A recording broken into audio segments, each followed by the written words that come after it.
say how to address the larger issues of my life.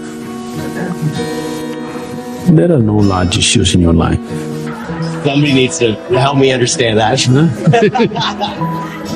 What is the large issue that you're talking about? It is just about what job to take, which girl to marry, That about covers it. where to go for vacation, whether to get married or not get married, These are the things, isn't it? Right. These are not large issues, these are little things in your life. Yes. Oh, is it just a small thing whom I get married to? I'm not saying it's a small thing. But as an issue, it's a small issue, little issue. As a consequence to your life, yes, it has many things.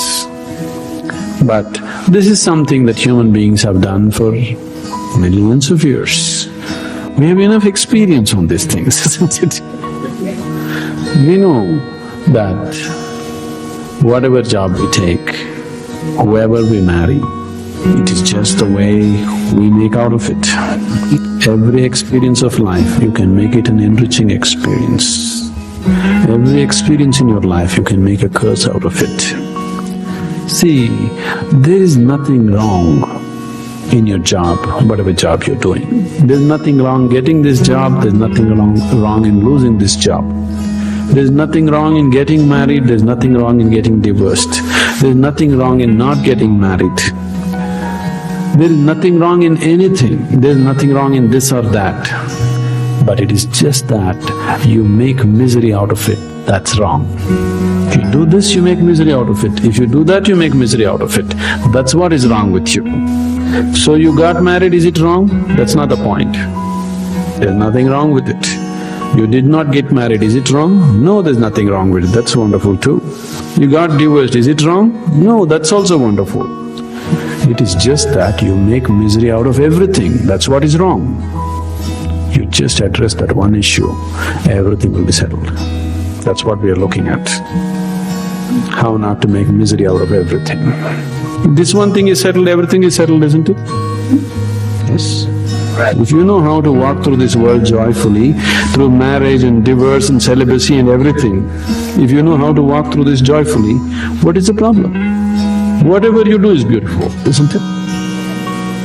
Does this mean just being living this whole life, not thinking without realizing self is enough? That comes next. If you don't even know how to be happy, don't have such goals as realization. They are very far away from you. See, you are just dismissing something very fundamental to your life with a stupid definition. Happiness is not just a state of mind, it is just the basis of the quality of life that you live here, isn't it? Is it such a small thing, happiness? Oh, it's just a state of mind. Is it a small thing? It's the biggest issue, isn't it? In your book you have written, this is the minimum thing to do in life is be happy. Yes. And if I do that in the entire life, will I be fulfilling my life? No. No, I didn't say that. I said, if that is not possible, forget realization and all that nonsense. It's not even in your sphere. If you are capable of going through this world joyfully, then you could talk about going beyond. If you're not even capable of going through this joyfully, talking about beyond is no good. There is no way, I'm telling you.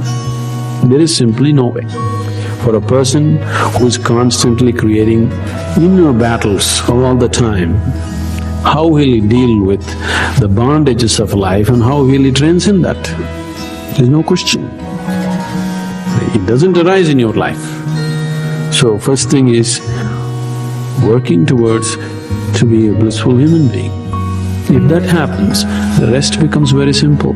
Because a blissful human being, once your happiness is not at stake, anything that's needed you will do, isn't it? Right now you cannot do what's needed because always your happiness is at stake. You are thinking which is the right thing to do, which is the right thing to do. There is no right thing to do in your life. There is no wrong thing to do in your life. If you know how not to make misery out of everything that you do, whatever you're doing is the right thing. If you're making misery out of everything that you do is the wrong thing. So that's the only issue you have to look at. Others are all petty things. What does it matter which way you do it?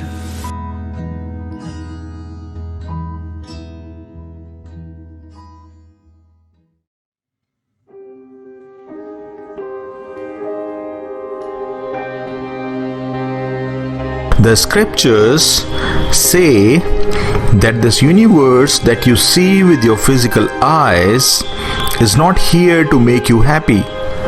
It's here to make you know yourself. It's here to make you recognize your divine nature. This universe has been designed in such a way that it will ultimately lead to the awakening of the human soul. But this awakening experience doesn't come about naturally, which means if you don't do anything about your spiritual evolution, if you don't work upon yourself to recognize your divine nature, then you will remain tied to your physical self. You'll remain bound in the physical form. This universe has conferred upon you the amazing gift of human form. But what you make out of it is completely in your hands. And the universe won't interfere at all. It has given you the absolute freedom. It has given you the free will to do what you want to do with this physical body of yours.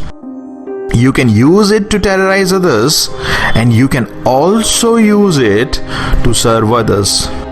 You can use it to remain bound to the sensual pleasures, and you can also use it to taste the divine joy. You can use it to remain as the limited self, and you can also use it to experience your infinite nature. It's totally up to you. It's totally in your hands what you do with it. You must not forget that this body-mind complex that you have is the product of evolution. Till you got the human form, you were in the hands of the universe. It was the responsibility of the universe before you got this human form. But after you are born as a human being, it's all your responsibility. Everything is in your hands, which means that your spiritual growth is in your own hands. The universe can't do anything about that. You will have to make efforts to recognize your higher self. And until you recognize your infinite nature, until you recognize your divine nature, you will always feel that deep sense of lack within yourself. Even though you may have all the material comforts that this world can offer, but until you recognize your divine nature, until you recognize your higher self beyond the body-mind complex, you will always remain dissatisfied. That God-shaped hole that you have in your heart can be filled only by God. And God here means your infinite nature.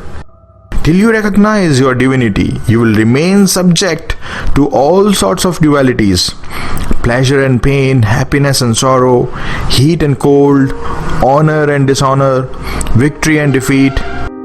But the moment you come to recognize your true self, you go beyond this phenomenal world of dualities.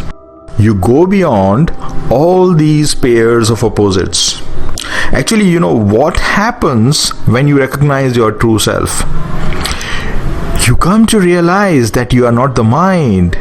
You come to realize that you are not the body, but the boundless infinite consciousness that pervades the entire creation.